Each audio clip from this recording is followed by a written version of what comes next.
নবী সাল্লাল্লাহু আলাইহি ওয়াসাল্লাম নবী হয়েছেন 40 বছর বয়সে।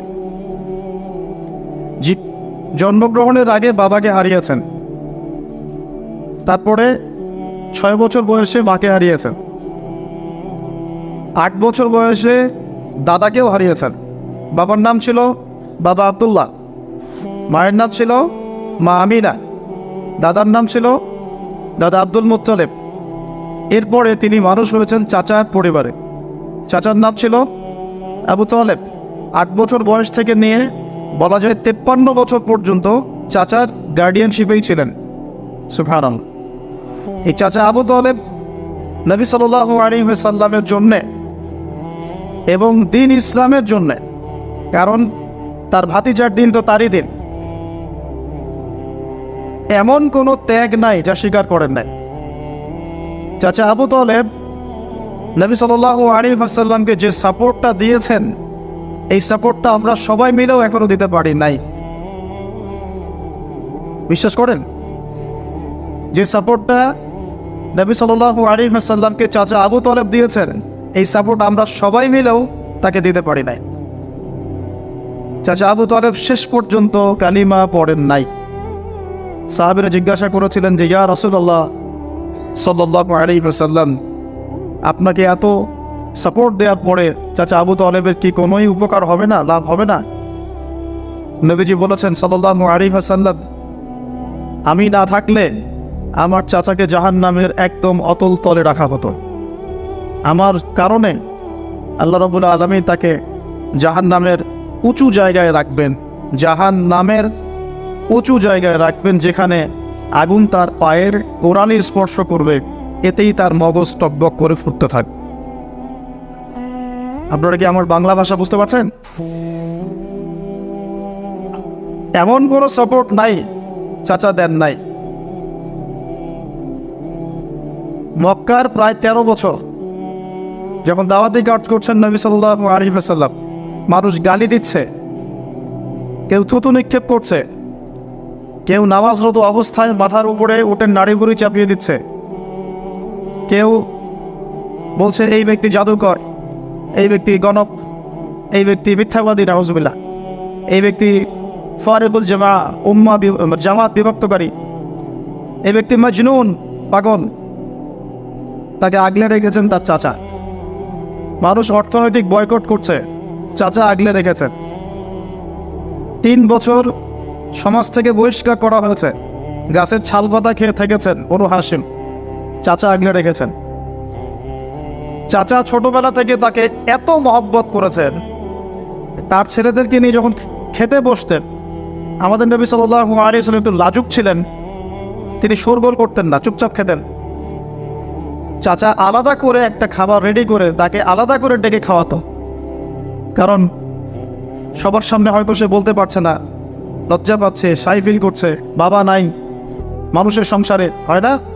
এটা আপনারা হয়তো সবাই বুঝবেন না, আমরা বুঝি। যারা বাবা বা মা ছাড়া বড় হয়েছে অন্যের সংসারে, তারা এগুলো বুঝতে পারে।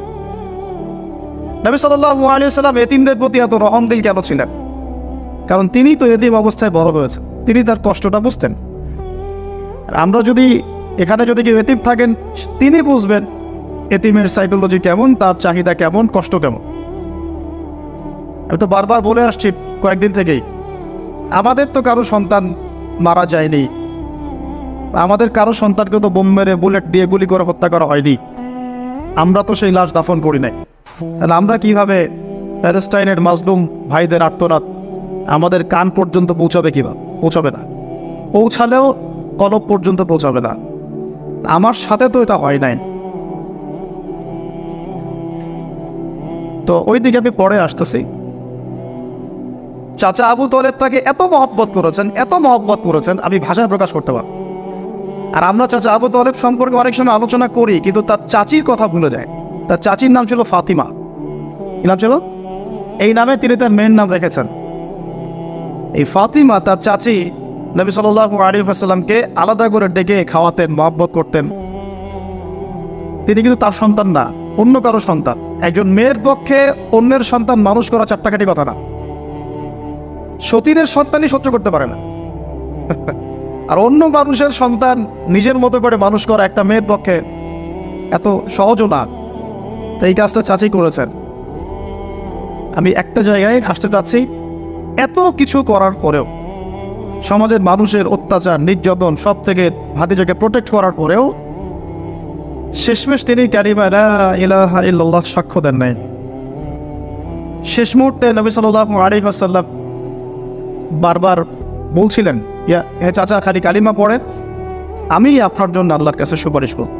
বারবার জিজ্ঞাসা করা হচ্ছে, চাচা আপনি কালিমাটা পড়েন, আমি আপনার জন্য আল্লাহর কাছে সুপারিশ করব। শেষমেশ তিনি বলেছেন যে না, আমি আব্দুল মুত্তালিবের ধর্মের উপরে থাকলাম, নাউজুবিল্লাহ। সারা জীবন সাপোর্ট দেওয়ার পরে কালিমা পড়ে মুসলিম না হওয়ার ফলশ্রুতিতে আল্লাহর নবীজি বলছেন আল্লাহ পাক তাকে জাহান্নামের উঁচু স্থানে রাখবেন। আমরা যারা মুসলমান, মুসলিম পরিবারে জন্মগ্রহণ করেছি, আমরা বা আমাদের মধ্যে বেশিরভাগ মানুষ এখনো এই নিয়ামতের শুকরিয়া আদায় করতে পারি নাই যে আল্লাহ পাক আমাদেরকে মুসলমান পরিবারে জন্ম দিয়েছে, কালিমা পড়ার তৌফিক দিয়েছে। আমরা সহজে যা পেয়ে যাই তার মূল্য বুঝি না। আল্লাহ পাক যে আল্লাহ পাক কি আমাকে জিজ্ঞাসা করেছিলেন যে আবু তো আদনান, তোমাকে মুসলিম বানাবো না অমুসলিম বানাবো? আপনাকে কি আল্লাহ পাক জিজ্ঞাসা করেছেন হে আব্দুল্লাহ, আব্দুর রহমান, তোমাকে মুসলিম বানাবো না অমুসলিম বানাবো? তুমি কি চাও? আল্লাহ পাক আমাদেরকে জিজ্ঞাসা করেন নাই। নিজ অনুগ্রহে আল্লাহ পাক আমাদেরকে মুসলিম পরিবারে জন্ম দিয়েছেন। তো সেই মুসলিম পরিবারের মানুষ এখন কালিমা লা ইলাহা ইল্লাল্লাহের সঠিক মর্মও জানে না, তাওহীদও জানে না, শিরকও চিনে না, ইমানের রোকনগুলোও বোঝে না, ইমানের মূলনীতিও বোঝে না, ইমান ভঙ্গের কারণও বোঝে না, কোনো কোনো ক্ষেত্রে ওযু গোসলের মাসলা মাসাইলও জানে না, নামাজ পড়ার ফরজ ওয়াজিব সুন্নাত মুস্তাহাব বোঝে না, নামাজ পড়েও না। মাশাআল্লাহ, জুমার দিনে নামাজ পড়তে আসে অনেকেই, ঈদের দিনে প্রথম দেখা যায়, আর জানাজার নামাজে প্রথম দেখা যায়। আর দেখা যায় যারা এরকম নামাজ কালাম পড়ে না, তাদের জানাজা আবার 3-4 বার হয়। নামাজগুলো মনে বাকি শোধ করে পড়ে, রোজা রাখে না, যাকাত তো মাশাআল্লাহ প্রায় উঠে গেছে বললেই চলে সমাজ থেকে। বাংলাদেশের ধনিক শ্রেণীরা যদি যাকাত দিত, 10টা পদ্মা সেতু বানানো যায়। বিশ্বাস করতেছেন না? ধনীরা যদি সত্যি সত্যি যাকাত দিত, যাকাতের টাকা পদ্মা সেতুতে দেওয়া যাবে কিনা সেটাও একটা মাসালা আর কি। আমি একটা এক্সাম্পল দিলাম আর কি। যাকাতের টাকা তো ওইটা করা যাবে কিনা এটা তো একটা মাসালা, তাই না? যাকাতের খাত তো 8টা, ইন্নামা সাদাকাতু লিল ফুকারা ওয়াল মাসাকিন ওয়াল আমিলিনা আলাইহা ওয়াল মুআল্লাফাতি কুলুব ওয়া ফির রিকাব ওয়া ফি সাবিলিল্লাহ, এরকম কয়েকটা খাত আছে। তা আমি একটা এক্সাম্পল দিলাম, যদি বাংলার মানুষ ধনিক শ্রেণী ঠিকঠাক যাকাত দিত, বিশ্বাস করেন সমাজে আপনি দরিদ্র মানুষ খুঁজে পেতেন। যাকাত ভিত্তিক অর্থনীতি চালু আপনি করতে পারবেন না, রাষ্ট্রীয়ভাবে পারবেন না। বলে কেন পারবেন না? কারণ প্রত্যেকটা রাষ্ট্রের উপর জাতিসংঘের নিয়ন্ত্রণ আছে। আমি ভাই খোলামেলা কথা বলার মানুষ, যদি কারো পছন্দ না হয় কিছু করার নাই, আমাকে বলতে হবে। আপনি আমার সাথে একমত হন বা না হন, অ্যাটলিস্ট শুনেন, পরে সত্য মিথ্যা আপনি যাচাই করেন, মানা না মানা আপনার বিষয়। আমি জাস্ট বলতেছি, আমি তো আপনার মস্তক দখল করতে পারবো না, আমরা তো খুবই দুর্বল। কোনো রাষ্ট্রের পক্ষে ইসলামিক আহকাম, হুকুম আহকাম, শরিয়া, লজ এগুলো বাস্তবায়ন করা সম্ভব না যতক্ষণ সে জাতিসংঘের আন্ডারে আছে। সোজা কথা। তালেবান পারলো কেন? ওর আন্ডারে নাই, ও কারোর সাথে চলে না। সুবহানাল্লাহ। আবার অনলাইনে মাঝে মাঝে দেখি কিছু কিছু শায়েখ আছে, বলছে যে তোমরা ওদেরকে জামাই মনে করো, এই করো, তোমাদের আকীদা ঠিক নাই। তালেবানদেরকে যে পজিটিভ ভাবে দেখে সেও নাকি মুনাফিক। কি বুঝলেন? যারা বিগত 20 বছর ধরে কুফফারদের সাথে সশস্ত্র জিহাদ করলো, তারা হচ্ছে মুনাফিক। কি সুবহানাল্লাহ করবেন নাকি? যারা বিগত 1 বছর 2 বছর না, 20টা বছর ধরে খেয়ে না খেয়ে নিজেদের সামর্থ্য অনুযায়ী জালেমদের বিরুদ্ধে যার যা ছিল তাই নিয়ে দাঁড়িয়ে গেছে, যুদ্ধ করতে করতে করতে করতে বলা হয় যে প্রত্যেক 5টা বাড়িতে একটা করে শহীদ আছে। 5টা বাড়িতে একটা করে শহীদ আছে, 10টা বাড়িতে কারো পা নাই, কারো হাত নাই। 20 বছর কি কম সময় নাকি? অগণিত বম্বিং হয়েছে পাকিস্তানের মাটি ব্যবহার করে। যখন পারভেজ মোশাররফ ক্ষমতায় ছিল, ওই জায়গাটাকে সে বেস ক্যাম্প করে দিয়েছিল যে আমেরিকান বিমান এখান থেকে ফ্লাইট করবে, ওখানে বোম ফেলবে। আমাদের মুসলিম ভাই, ঠিক আছে, ওই যে আল্লামা ইকবাল একটা কথা বলেছেন, তুজ জৈসা দোস্ত হো তো দুশ্মন কি ক্যা জরুরত। তোর মতো বন্ধু থাকলে আর শত্রুর কি দরকার। এটা আমরাও ফিল করি এই দাওয়াতের মাঠে কাজ করতে গিয়ে, তুজ জৈসা দোস্ত হো তো দুশ্মন কি ক্যা জরুরত। তো যাই হোক, তো এরকম 20 বছর যারা একটা জালেম সভ্যতার বিরুদ্ধে যুদ্ধ করেছে, ওরা হয়ে গেছে এখন মুনাফিক, আর এরা হয়ে গেল এখন সহি আকীদার মানুষ। তাহলে যে সহি আকীদার এই কথা বলা হচ্ছে, এটা যে কত বড় ভুল আকীদা সেটা বোঝার কি আর বাকি আছে? উম্মার ক্রান্তি লগ্নেই ইমানদার আর মুনাফিক চেনা যায়। যখন উম্মার একটা সংকট চলে, তখন আপনি চিনতে পারবেন কারা ইমানদার কারা মুনাফিক। ভালো অবস্থায় আপনি বুঝতে পারবেন না, সব স্বাভাবিক আছে মনে করেন, এখন আপনি বুঝতে পারবেন না আসলেই কে ইমানদার কে মুনাফিক। উম্মার উপর কোনো বাধা বিপত্তি আসলে তখন বুঝতে পারবেন যে আসলেই কে ইসলামের পক্ষে আছে, কে ইসলামের বিপক্ষে আছে, আর কে ভিতরে ঢুকে ঢুকে শয়তানি করতেছে। আমাদের আলোচনার টপিক এইটা না, টপিকে আসতেছি। আমি একটা কথা বলতে চাচ্ছিলাম যে আল্লাহ পাক যে আমাদেরকে জিজ্ঞাসা না করেই মুসলিম পরিবারে জন্ম দিয়েছেন, এই নেয়ামতের শুকরিয়া আমরা আদায় করতে পারবো না। যদি সারা জীবন সেজদায় পড়ে থাকি এখন থেকে নিয়ে, আমরা শুধু তাওহীদের অনুসারী হয়েছি, এই কৃতজ্ঞতাই আমরা আদায় করতে পারব। আমরা দিনের জন্য কিছুই করি নাই, আমাদের দ্বারা ইসলামের বড় বড় খেদমত হয়েছে এমন না। আবু তালেব একা যা করেছেন, আমার মতো 100 জন আবু তালেব তা করতে পারে নাই, পারবে না, এটাই সত্য কথা। আবু তালেব কোন অবস্থায় করেছেন? যখন চতুর্দিক থেকে আল্লাহর নবীকে সবাই ছিছি করছে, গালিগালাজ করছে, হত্যার পর্যন্ত চেষ্টা করছে। পুরো সমাজ একদিকে, আবু তালেব একাই একদিকে। তার কাছে প্রস্তাব দেওয়া হয়েছে, তোমার ভাতিজাকে আমাদের হাতে তুলে দাও, নাহলে আমরা ব্যবস্থা নেব। সে বলছে, আমি আমার ভাতিজাকে তোমাদের হাতে তুলে দিব না যতদিন না আমার দেহ মাটির তলে না যাচ্ছে। হ্যাঁ, তিনি নবীজিকে গিয়ে বলছেন, তা আমার বৃদ্ধ কাঁধের উপর এত বোঝা দিও না ভাতিজা, আমার বয়স হয়ে গেছে, ওরা তোমাকে বলছে তুমি দাওয়াতটা ছেড়ে দাও। নবীজি বলছেন, আমার ডান হাতে যদি চাঁদ এনে দেওয়া হয়, বাম হাতে সূর্য এনে দেওয়া হয়, চাচা আমি এই দাওয়াত ছাড়তে পারবো না। হয় আমি এই পথে দাওয়াত দিতে দিতে আমার এই দিন বিজয়ী হবে, না হলে আমি হালাক হয়ে যাব। তখন কি হলো?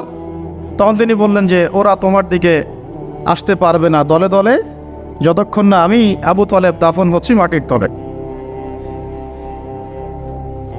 কথা বুঝতে পারছেন?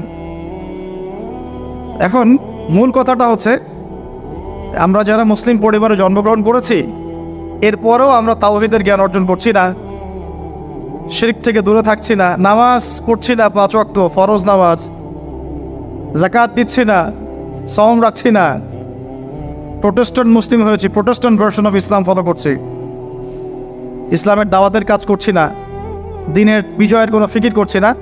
সত্যি কথা বলতে আমাদের দুনিয়াতে থাকার চেয়ে না থাকাই ভালো। আমরা এখন গরু ছাগল। বিশ্বাস করেন আমার কথা, আল্লাহ পাক এই শব্দই বলেছেন সূরা আরাফের সম্ভবত 189 নম্বর আয়াত, 189। ওয়ালাকাদ বা'দা আউযু বিল্লাহি মিনাশ শাইতানির রাজিম ওয়ালাকাদ যারাকনা লিজাহান্নামা কাসীরাম মিনাল জিন্নি ওয়াল ইনস। আল্লাহ পাক বলছেন, আমি প্রচুর জিন আর মানুষকে দিয়ে জাহান্নাম পূর্ণ করব। বলি নাউযুবিল্লাহ। লাহুম কুলুবুন, কেন পূর্ণ করব? তাদের কি অপরাধ ছিল? কি অপরাধে করব? লাহুম কুলুবুন, তাদেরকে কলব দিয়েছিলাম, লা ইয়াফকাহুনা বিহা, বোঝার চেষ্টা করে নাই। ওয়া লাহুম আযানুন, কান দিয়েছিলাম, লা ইয়াসমাউনা বিহা, শোনে নাই। ওয়া লাহুম আ'য়ুনুন, চোখ দিয়েছিলাম, লা ইউবসিরুনা বিহা, চোখ দিয়ে দেখে নাই। কলব দিয়ে উপলব্ধি করে নাই, কান দিয়ে বলেন শোনে নাই, চোখ দিয়ে দেখে নাই। উলাইকা কাল আনআম, এরা ছিল আনআমের মতো। আনআম কি? আনআম মানে গবাদি পশু, ক্যাটেলস, গবাদি পশু। শুধু তাই না, বালহুম আদল, বরং এর চেয়েও নিকৃষ্ট ছিল। গবাদি পশুকে যে দায়িত্ব দেওয়া হয়েছে ও সেটা পালন করে। প্রত্যেক প্রাণীকে যে দায়িত্ব দেওয়া হয়েছে সেই দায়িত্ব তারা পালন করে কি না? না হলে আমরা এত বড় বড় প্রাণীর সাথে কিভাবে পেরে উঠতাম? একটা গরু নির্দ্বিধায় জীবনকে সঁপে দিচ্ছে, বিদ্রোহ করছে না, করছে? তো আল্লাহ পাক এই কথা বলছেন, উলাইকা কাল আনআম, তারা হচ্ছে গবাদি পশুর মতো, বাল হুম আদাল, বরং তার চেয়েও নিকৃষ্ট। কারা? উপলব্ধি করে না, দেখে না, শোনে না। এখন আমাকে উত্তর দেন দেখি, আমাদের মধ্যে এখানে কোন ব্যক্তি আছেন যে চোখে দেখেন না, কানে শোনেন না, উপলব্ধি করেন না? আমরা সবাই চোখে দেখি। এই চোখে দেখি কি না? দেখতে পাচ্ছেন তো আপনি? কানে শুনতে পাচ্ছেন কি না? তাহলে আল্লাহ পাক কোন চোখের কথা বলছেন আর কোন কানের কথা বলছেন যেগুলো অন্ধ? বলেন। নিঃসন্দেহে অন্য একটা চোখ আছে, আরেকটা কান আছে, আরেকটা চোখ আছে, কান আছে, এটা কোথায়? কলবে। তাহলে আবু জেহেল আল্লাহ নবীকে চিনতে পারছে না, আবু বকর রাদিয়াল্লাহু আনহু চিনতে পারছেন, তাহলে দুজনের তো বাইরের চোখ একই। কোন চোখ তাহলে অন্ধ আবু জেহেলের, যে কারণে আবু জেহেল আল্লাহ নবীকে চিনতে পারল না? বলেন। এখন বলেন, মুসলমান পরিবারে জন্ম নেওয়ার পরে আমরা যারা নামাজ পড়ি না, যাকাত দেই না, রোজা রাখি না, সামর্থ্য হয়েছে হজ করি না, জুমার দিনে আসি, ঈদের দিনে আসি, হ্যাঁ, সৎ কাজে আদেশ করি না, অসৎ কাজে নিষেধ করি না, কোরআন তেলাওয়াত করা শিখি না, রাসূলের সুন্নাহ মাফিক জীবন গড়ি না, আর অর্থনীতি রাজনীতিতে গেলাম না, ওটা গেলামই না, বাদ, ওটা তো অনেক বড় স্কেল। তাহলে আমাদের কি চোখ আসলেই আছে, কান আসলেই আছে, কলব কি আসলেই জিন্দা, না সত্যিকার অর্থে আমরা গবাদি পশু হয়ে গেছি? আত্মপর্যালোচনা করতে হয় তো। আত্মপর্যালোচনা, মোরাকাবা মানে হচ্ছে আত্মপর্যালোচনা, নিজেদেরকে নিয়ে ভাবতে হবে তো। এখন আপনি আমাকে উত্তর দেন, যেই মুসলমান নামাজ পড়ে না, রোজা রাখে না, দাওয়াতের কোনো মেহনত নাই, দিন প্রতিষ্ঠার সংগ্রাম নাই, কোরআনও তেলাওয়াত করতে জানে না, আল্লাহর পথে সদকা করে না, তাওহীদের জ্ঞান নাই, শিরকের জ্ঞান নাই, সুন্নতের জ্ঞান নাই, বেদাতের জ্ঞান নাই, ঈমান ভঙ্গের কারণ জানে না, ওযু করার মাসালাও জানে না, তো এই মুসলমান সারা বিশ্বে মার খাবে না তো কারা খাবে? আমাকে বলেন, উত্তর দেন। আমার জানা নাই, আমি এগুলো বুঝি না, বুঝতে আসছি। আমি অনেক কিছুই বুঝি না, যে আমার বুঝের সাথে অনেক কিছুই মিলে না। আমার বুঝ এইটা যে মার খাবো না তো খাবে কারা, এটা আমার বুঝ। এখনো যে আমরা বসে আছি এখানে খাই নাই, সেটাই তো আল্লাহ পাকের রহমত। অনেক আগেই তো আল্লাহর গজব আসা উচিত ছিল। নামাজ তো আগেই ছেড়ে দিছো তুমি, যাকাত দাও না, রোজা রাখো না, রাসূলের সুন্নাতের কোনো খবরই নাই, প্রতিদিন ক্লিন শেভ করতেছো তুমি, আল্লাহ রাসূলের সুন্নতকে জবাই করতেছো, প্রতিদিন করতেছো, বর্ন দেখতেছো, বাইকে করে মেয়ে নিয়ে ঘুরতেছো, ইউনিভার্সিটিতে গোল হয়ে বসে আছো, মেয়েদের সাথে আঙ্কি মারতেছো, sorry for my language, available তো এগুলো হচ্ছে, অ্যাভেলেবল। মেয়েরা জেনা করতেছে, বহু ছেলে পেলে, এখন বিয়ে তো কঠিন, এই জন্য এই পথটা বেছে নেয়, এই পথটা সহজ। 5 দিন 7 দিন একটা মেয়ে কিনে ঘুরলে দেখা যায় যে ওই বিছানায় চলে যাওয়া যায়। এখন তো এই যুগ চলতেছে, আগেকার সেই যুগ নাই তো, যে চিঠি দিয়ে প্রেম করে, লম্বা প্রেম হয়, পরে বিয়ে হয়। এখন সব দৈহিক সম্পর্ক, 1 মাস একজনের পিছনে, ওটা হয়ে গেছে আর পরের মাসে আরেকটার পিছনে। ইউনিভার্সিটিতে জেনা আর জেনা, জেনা আর জেনা, এমনকি চাকরি ক্ষেত্রেও ফ্রি মিক্সিং, অফিস আদালত, কোর্ট কাচারি, রাজনৈতিক মিছিলে পর্যন্ত ছেলে মেয়ে একসাথে সামনে সব জায়গায়, এগুলো অধিকার। তাই ফ্রি মিক্সিং এর কারণে কি হয়েছে, আমরা জেনাটাকে উন্মুক্ত করে ফেলেছি।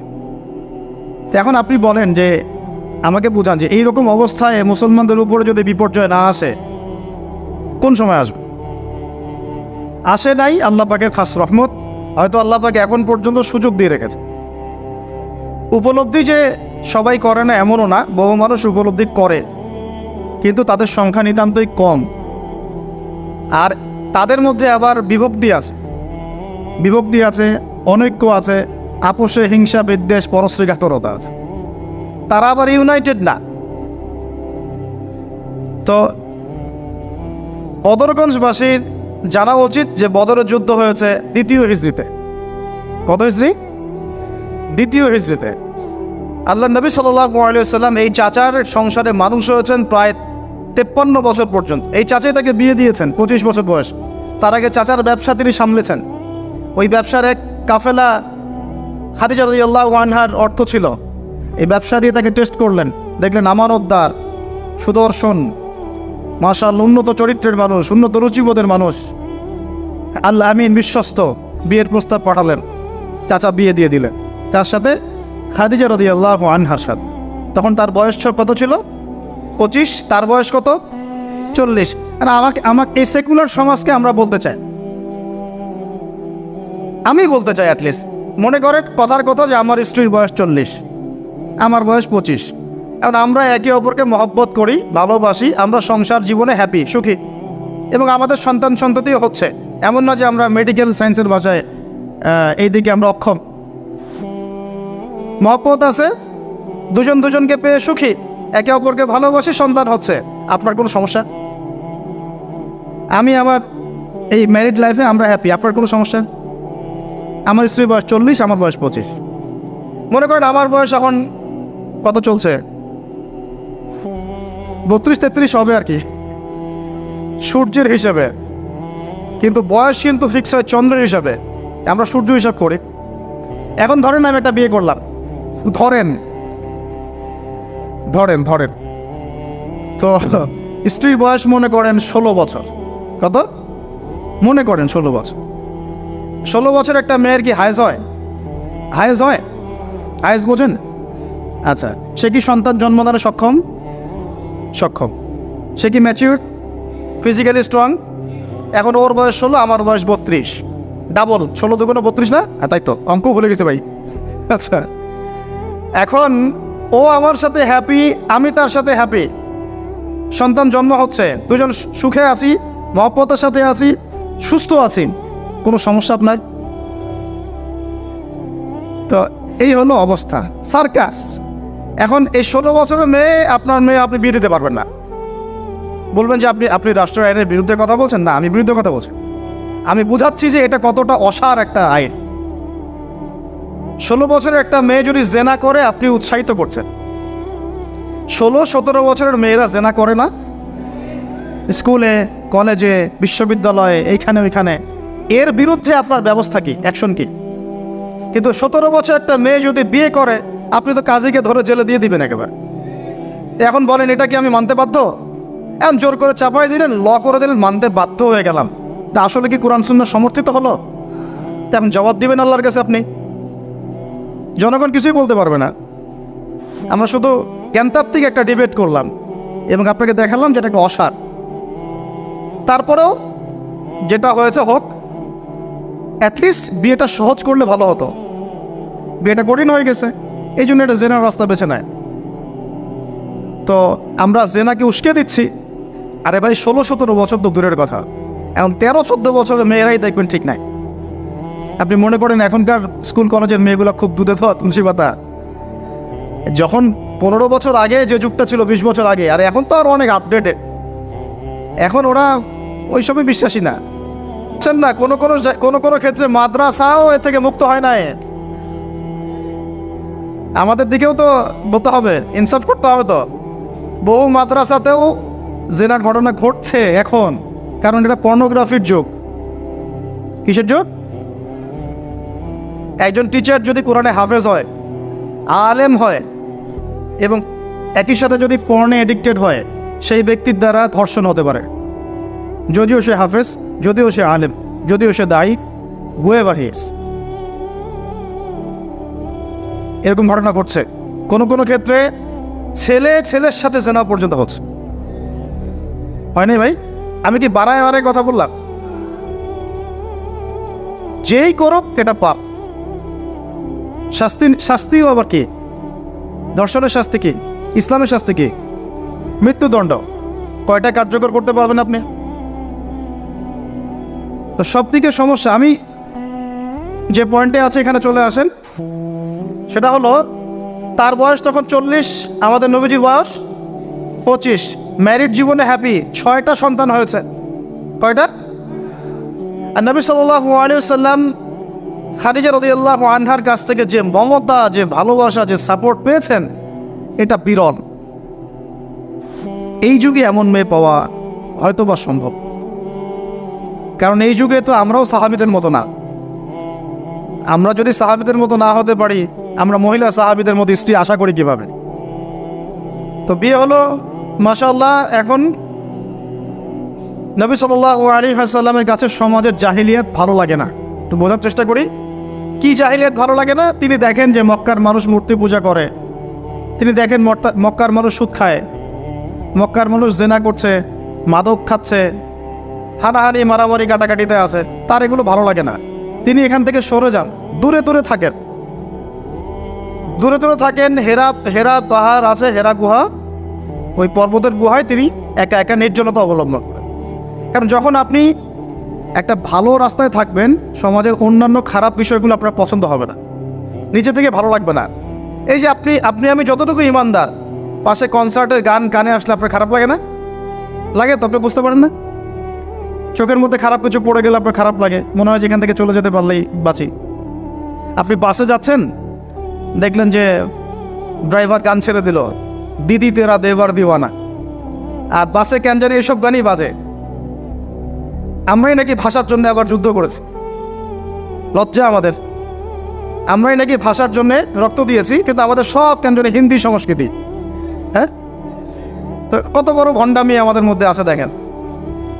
ভাষার জন্য আমরা লড়াই করেছি, জীবন দিয়েছি, গর্বের, এটা অবশ্যই আমাদের জন্য গর্বের। কিন্তু আমাদের ঘরে ঘরে এখন হিন্দি কেন? ঘরে ঘরে হিন্দি কেন? তাহলে আমরা কি এটা কি দিবস পালন করার বিষয়, না আদর্শ লালন করার বিষয়? কোর্ট কাচারি অফিস আদালত সব কিছুর ভাষা হচ্ছে ইংরেজি, ওখানে বাংলা চলে না কেন? আমরা কি ইংরেজির জন্য যুদ্ধ করেছি? এই উপমহাদেশ 200 বছর শাসন করেছে ব্রিটিশরা, ওরা চলে গেছে, 200 বছর পিটিয়েছিল খুব আমাদেরকে, তারপর আমাদের বাপদাদারা যুদ্ধ করে ওদেরকে এখান থেকে তাড়িয়ে দিয়েছে। কিন্তু ওরা চলে গেলেও ওদের কোনো সুন্নত নিয়ে যায় নাই, ওদের সব সুন্নত দিয়ে গেছে। কোর্ট কাচারির সুন্নত দিয়ে গেছে, অর্থনৈতিক ব্যাংকিং সুন্নত দিয়ে গেছে, রাজনৈতিক সুন্নত দিয়ে গেছে, এমনকি পোশাক আশাকের সুন্নতও দিয়ে গেছে, এমনকি বাথরুমের টয়লেট ওইটাও দিয়ে গেছে। সবখানে এখন হাইকমোড ব্রিটিশ ইংলিশ। তো ওরা কি আসলেই চলে গেছে, আর আমরা কি আসলেই স্বাধীন? কে বলবে এগুলো আর কে ভাববে? আর মানুষ এগুলো কবেই পজিটিভলি নেওয়ার চেষ্টা করবে আল্লাহ ভালো জানেন। বাট আমরা বলে যাচ্ছি ইনশাআল্লাহ একদিন না একদিন ইসলাম হবে ইনশাআল্লাহ। আল্লাহ পাক যেন সহজ করেন এবং কবুল করেন। এখন কথা হচ্ছে যে তিনি দেখেন আরবের লোকজন সুদ খায়, মদ খায়, জেনা করে ইত্যাদিতে, তিনি একা একা থাকা শুরু করলেন। একা থাকতে থাকতে ওই সময় তিনি যেভাবে ইবাদত করতে পারতেন সেভাবে ইবাদত করেছেন।